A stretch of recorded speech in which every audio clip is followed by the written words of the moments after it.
ভাষায় যারা বিশ্বাসঘাতক তাদের প্রতিটি মার্কিন ঘাঁটিতে এখন ধ্বংসের সাইরেন বাজছে। কেন ইরান এই দেশগুলোকে বেছে নিল? কোন কোন ঘাঁটিতে আঘাত হানলো ইরান? আর ওমান কেন এই তালিকায় নেই? তাই জানাবো এবারের দৃশ্যপটে। সঙ্গে আছে আমি ওমর ইনান।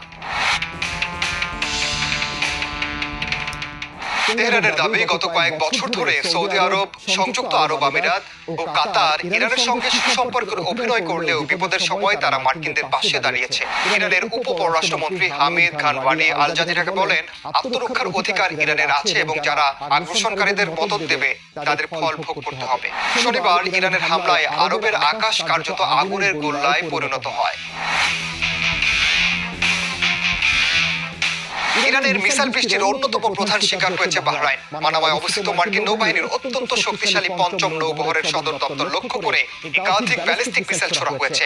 বাহরাইন সরকার এটিকে বিশ্বাসঘাতকতামূলক এবং তাদের সার্বভৌম